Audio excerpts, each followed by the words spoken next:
အားလုံးပဲမင်္ဂလာပါရှင်ဒီနေ့မှာတော့နောက်အခန်းလေးကိုဆက်သွားပါမယ်ရှင်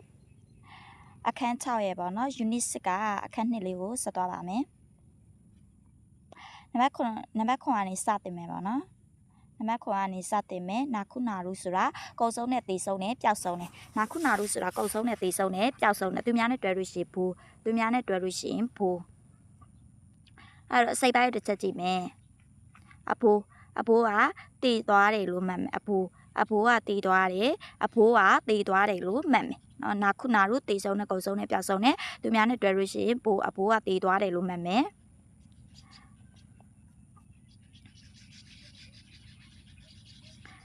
အဲ့တော့နောက်တစ်လုံးသွားမယ်နောက်တစ်လုံးကဘာလဲဆိုလို့ရှိရင်ဒီမှာဝါစုရဲတို့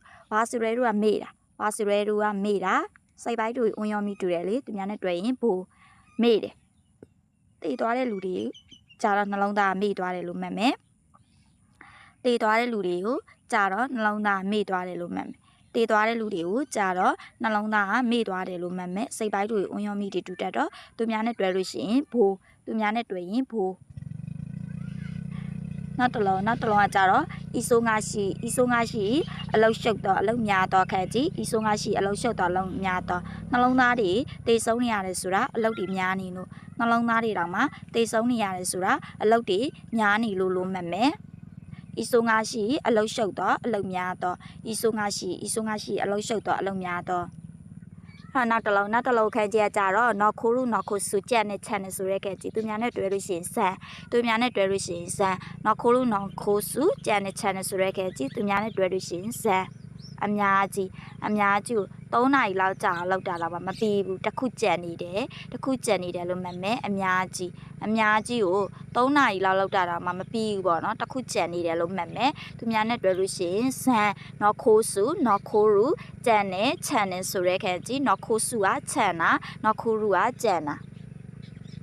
အဲ့တော့လေးလုံးမြောက်ခဲ့ကြည့်ကကြတော့နော်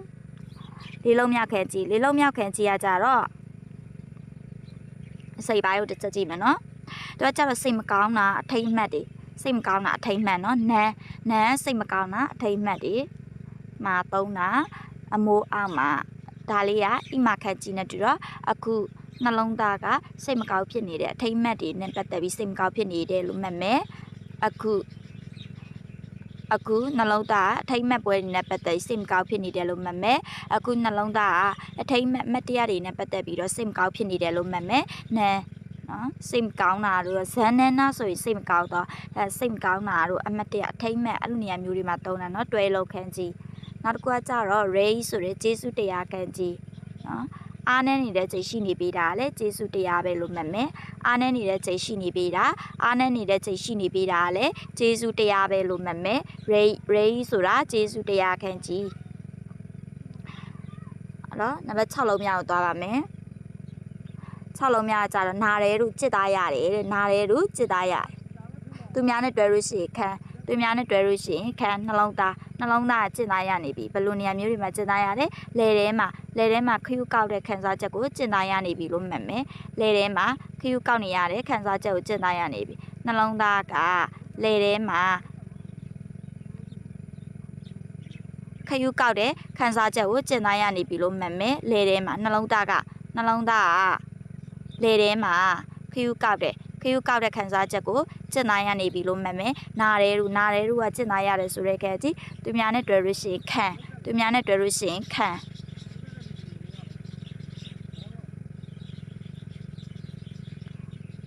နောက်တစ်ခုကကြတော့စတာဝါရုဆိုတာ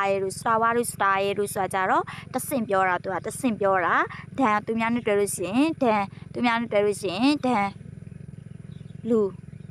တွေကိုဟိုဘက်ဒီဘက်မှုကိုတဆင့်ပြောခိုင်းတယ်ဒန်းပေါ်ကနေတဆင့်ပြောခိုင်းတယ်လို့မှတ်မယ်လူတွေကိုဟိုဘက်ဒီဘက်မှုကိုဒန်းပေါ်ကနေတဆင့်ပြောခိုင်းတယ်လို့မှတ်မယ်ဒါမှမဟုတ်လို့ရှိရင်လူတွေကိုဒန်းပေါ်ကနေပြီးတော့ဟိုဘက်ဒီဘက်မှုကိုတဆင့်ပြောခိုင်းရတယ်လူတွေကိုဒန်းပေါ်ကနေပြီးတော့ဟိုဘက်ဒီဘက်မှုသွားဖို့တဆင့်ပြောခိုင်းရတယ်လို့မှတ်မယ်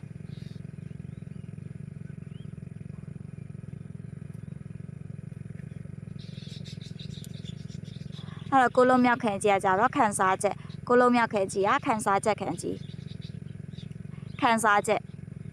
အမိုးအောက်မှာ တနေ့လုံးပါဇက်ကနေမနာတဲ့အပြောခံနေရတော့နှလုံးသားကခံစားရတယ်လို့မှတ်မယ်အမိုးအောက်မှာတနေ့လုံးပါဇက်ကနေပြီးတော့မနာတဲ့အပြောခံနေရတော့တခါမကနော်အပြောခံနေရတော့နှလုံးသားကခံစားရတယ်လို့မှတ်မယ်အဲ့တော့ခံစားချက်ခံကြည့်အဲ့တခါပြီးတော့ပါပြီနော်နောက်တစ်ခါဆက်သွားပါမယ်ရှင်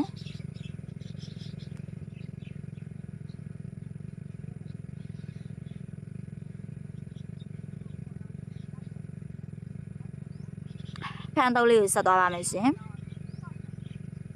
အာဆွေထူသောအာဆွေရထူသောထူတယ်အမိုးအောက်မှာ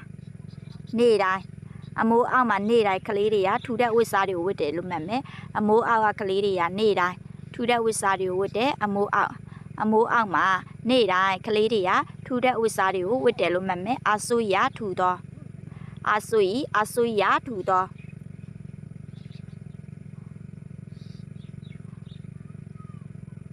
ထူသောပြီးတော့ဟိုဆိုကြီးဆိုတာပိတ်တော့ပါတော့ခမကာကြီးသေးငယ်တော့ဟိုဆိုကြီးကပိတ်တော့ပါတော့ခမကာကြီးကသေးငယ်တော့အချီ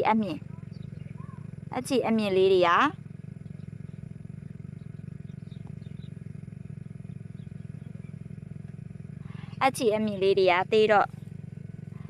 လက်ခွင်းထဲကိုကြာပါလို့ရှိရင်မမြင်ရတော့ဘူးလေအချီအမြင်လေးတွေက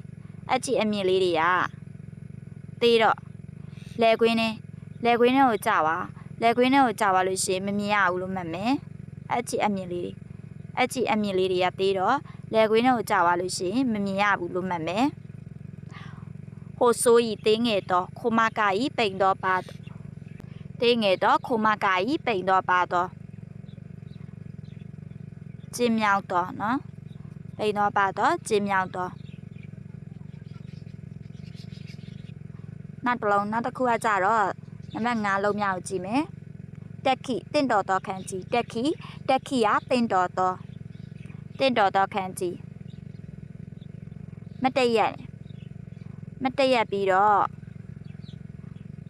မတည့်ရက်ပြီးတော့နော်ဘယ်လိုမှတ်ပေးရမလဲဆိုလို့ရှိရင်ဒီမှာလမ်းမတည့်ရက်ပြီးတော့ဟောင်းနေတဲ့လမ်းကနေသွားတာတင့်တော်တယ်လို့မှတ်မယ်နော်မတည့်ရက်ပြီးတော့ဟောင်းနေတဲ့လမ်းကနေသွားတာတင့်တော်တယ်လို့မှတ်မယ်ဒါကမတည့်ရက်တယ်ဒါချီမတ်ဒါလေးကကြတော့ဟောင်းနေတော့ဒီဘောင်လေးကိုဖြုတ်လိုက်မယ်ဆိုရင်ဒါဆိုလို့ရှိရင်ဟောင်းတော့ဆိုတော့မတည့်ရက်ပြီးတော့ဘောင်ထဲကဟောင်းနေတဲ့လမ်းကနေသွားတာတင့်တော်တယ်လို့မှတ်မယ်မတည့်ရက်ပြီးတော့ဘောင်ထဲကနေပြီးတော့ဟောင်းနေတဲ့လမ်းကနေသွားတာတင့်တော်တယ်လို့မှတ်မယ်တက်ခိတင့်တော်တော့နောက်တစ်လုံးကကြတော့တိုးကြီးရဝေတော့တိုးကြီးရဝေတော့သူများနဲ့တွေ့လို့ရှိရင်သူများနဲ့တွေ့လို့ရှိရင်ရေကြီးပေါ်မှာစကားပြောပြီးတော့လမ်းလျှောက်သွားတာလမ်းပေါ်အဝေးယူရောက်သွားတယ်လို့မှတ်မယ်တိုးကြီးရဝေတော့နော်တိုးကြီးရဝေတော့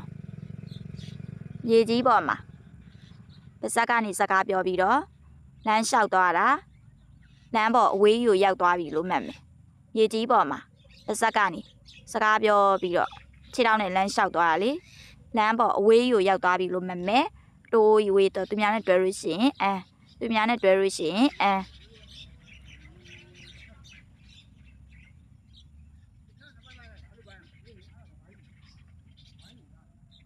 နောက်တစ်ခုကကြတော့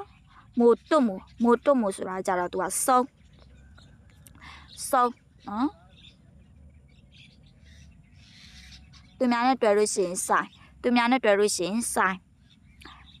ဆိုင်ကင်းဆိုင်ရှော့ဆိုင်ကော့နော်ဆိုင်ရှော့ပထမဆုံးဆိုင်ကော့နောက်ဆုံးဆိုင်ကင်းအခုတလောနေ့တိုင်းနာနော်ဒါလေးကိုဘယ်လိုမှတ်မလဲဆိုလို့ရှိရင်နေ့တိုင်းသူများနဲ့တွေ့ဆိုင်နေ့တိုင်းဆိုင်မှာနားနဲ့နောက်ထပ်အခါနားထောင်တာကအကောင်ဆုံးပဲလို့မှတ်မယ်နေ့တိုင်းနားနဲ့ဆိုင်မှာနောက်ထပ်နားထောင်တာအကောင်ဆုံးပဲလို့မှတ်မယ်နေ့တိုင်း နားနဲ့နောက်ထပ်စိုက်မှာနားထောင်တာအကောင်းဆုံးပဲလို့မှတ်မယ်နေ့တိုင်း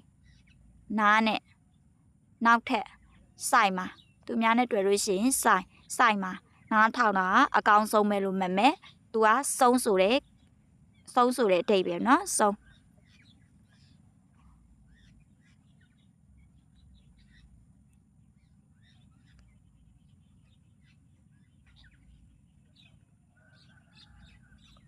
နောက်တစ်ခုကကြတော့10လုံးမြောက်ခန်းကြီး10လုံးမြောက်မသူများနဲ့တွေ့လို့ရှိရင်ရှင်မသူများနဲ့တွေ့ရင်ရှင်ဒီခန်းကြီးကိုကြတော့တွဲလုံးနဲ့ယူမှတ်ပေးမယ်ရှာရှင်းဆိုတဲ့တပ်ပုတ်ခန်းကြီးရှာရှင်းဆိုတဲ့တပ်ပုတ်ခန်းကြီး7မိနစ်လောက်မျက်လုံးနဲ့ကြည့်ပြီးတော့10ခါလောက်ရိုက်ရတာတပ်ပုတ်လို့မှတ်မယ်7မိနစ်လောက်မျက်လုံးနဲ့ကြည့်ပြီးတော့10ခါလောက်ရိုက်ရတာတပ်ပုတ်လို့မှတ်မယ်7မိနစ်လောက်မျက်လုံးနဲ့ကြည့်ပြီးတော့10ခါလောက်ရိုက်ရတာတပ်ပုတ်လို့မှတ်မယ်ရှာရှင်းဆိုတဲ့တပ်ပုတ်နောက်ထပ်နှလုံးရှိသေးတယ်နော်နှလုံးကျန်သေးတယ်ဒီအခန်းမှာဘာလဲဆိုလို့ရှိရင်ခိုဤနဲ့ဥစုဤခိုဤဆိုတာကြတော့ပြင်းတာတို့ပြစ်တာတို့ရှင်းတာတို့အဲ့လိုနေရာမျိုးမှာသုံးတယ်ဥစုဤကပါတာတို့ဖြော့တာတို့နော်အဲ့လိုမျိုးနုတာတို့ပါတာတို့ဖြော့တာတို့နုတာတို့မှာသုံးတယ်ဥစုဤကိုခိုဤကကြတော့ပြင်းတာတို့ရှင်းတာတို့နော်ထူတာတို့အဲ့လိုခါမျိုးမှာသုံးတယ်သူကအစိပ်ပိုင်းလေးကိုတစ်ချက်ကြည့်မယ်အစိပ်ပိုင်းဒါကြတော့ရေစက်ပါတယ်ပေါ့နော်မာသူ့ရဲ့အစိပ်ပိုင်းကဒီလိုမျိုး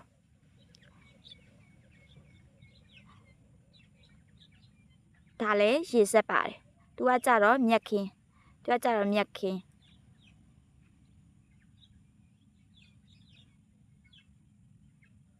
ဒီလိုသွားမယ်နော်အဲ့တော့သူတို့နှစ်ခုရှင်းပြီးတော့မှတ်မယ်ဘယ်လိုမှတ်မလဲဆိုလို့ရှိရင်ရေစက်ကတော့နှစ်ခုလောက်ပါတယ်နော်ခိုဤထူတော့ပါတော့ထူတာတွေပြစ်တာတွေရှင်းတာတွေဥစု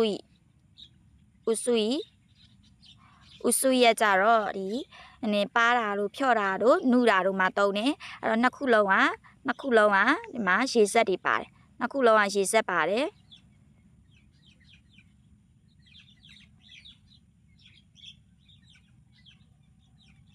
နှစ်ခုလုံးကရေစက်ပါတယ်နော်နှစ်ခုလုံးကရေစက်ပါတယ်ဒီခန်းကြီးကကြတော့ခက်ခုဆိုတဲ့သူကတီလုံးခန်းကြီးနော်ခက်ခုဆိုတဲ့တီလုံးခန်းကြီးအဲ့တော့ဒီခန်းကြီးကကြတော့သူကကြတော့အထူးပြုပေါ့နော်အထူးပြုမှာပါတဲ့ခန်းကြီးအထူးပြုခန်းကြီးအဲ့တော့ဘယ်လိုမှတ်မလဲဆိုလို့ရှိရင်ရေစက်လေးတွေကတေးသွားလို့ပဲနော်ရေစက်လေးတွေကတေးသွားလို့ပဲထူတယ်ပြစ်တယ်ပေါ့နော်ထူတယ်ရင့်တယ်လို့မှတ်မယ်ရေစက်လေးတွေအဲ့တော့ဒီစိတ်ပိုင်းကဘယ်လိုမှတ်ပေးရမလဲမသိလို့ဒီအပေါ်ပိုင်းကိုမှတ်ပေးသွားတာပေါ့နော်ဒီရေစက်လေးတွေနှစ်ခုလုံးကရေစက်ပါတယ်မတူတာကြတော့ဒီကတေးသွားဒီခန်းကြီးကကြတော့ဒီမှာတေးသွားနော်ခက်ခုဆိုတီးသွားဒီခန်းကြီးကကြတော့ဒီမှာမြက်ခင်းအောက်ပိုင်းလည်းမတူနော်သူကရေစက်ပဲတူတာအဲ့တော့ရေတွေကဒီမှာရေတွေကတေးသွားလို့ပဲထူတယ်ရင့်တယ်လို့မှတ်မယ်ရေတွေကတေးသွားလို့ပဲထူတယ်ရင့်တယ်လို့မှတ်မယ်ဒီမှာဥစုဤခန်းကြီးကကြတော့ရေတွေမြက်ခင်းတွေနော်ရေတွေရောမြက်တွေရောကိုအထူးပြုမှာရေတွေရောမြက်တွေရောကိုအထူးပြုပါတာရဲ့မှာသင်ရတယ်ရေတွေရောမြက်တွေရောပါတယ်ဆိုတာကိုပါတယ်နုတယ်ဆိုတာကိုအထူးပြုပါတာရဲ့မှာသင်ရတယ်လို့မှတ်မယ်ရေတွေရောမြက်တွေရောဒီပါတယ်နုတယ်ဆိုတာကိုအထူးပြုပါတာရဲ့မှာသင်ရတယ်လို့မှတ်မယ်ရေတွေရောမြက်တွေရောပါတယ်နုတယ်ဆိုတာကိုအထူးပြုပါတာရဲ့မှာသင်ရတယ်လို့မှတ်နော်အထူးပြုပါတာရဲ့မှာသင်ရတယ်လို့မှတ်မယ်ဥစုဤပါတာဖြော့တာဒီပါတာဖြော့တာနုတာနောက်တစ်ခုကကြတော့ဒီမှာရေတွေရတဲ့တေးသွားလို့ပဲရေတွေကတေးသွားလို့ပဲထူတယ်ရင့်တယ်လို့မှတ်မယ်ရေတွေကတေးသွားလို့ပဲထူတယ်ရင့်တယ်လို့မှတ်မယ်ဒီခန်းကြီးကြတော့ဒါ level မြင့်မှာပါလာပါတော့တဆု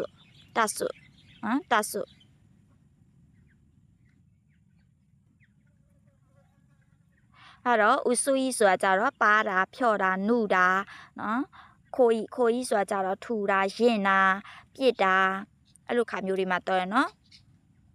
ဒီခိုကြီးဆိုတာကြတော့ဒါရင်နာခိုးစဆိုလို့ရှိရင်အရင်လို့နော်အပြည့်တို့ရေဆက်ရေတွေကတေးသွားလို့ပဲရေတွေကတေးသွားလို့ပဲထူတယ်ပြည့်တယ်လို့မှတ်မယ်ရေတွေကတေးသွားလို့ပဲထူတယ်ပြည့်တယ်ရစ်တယ်လို့မှတ်မယ်ရေတွေရောမြက်တွေရောမြက်တွေရောကိုအထူးပြုပါတာရဲ့မှာရေတွေရောမြက်တွေရောပါတယ်ဆိုတာကိုအထူးပြုပါတာရဲ့မှာသင်ရတယ်လို့မှတ်မယ်ရေတွေရောမြက်တွေရောပါတယ်နှုတ်တယ်ဆိုတာကိုအထူးပြုပါတာရဲ့မှာသင်ရတယ်လို့မှတ်မယ်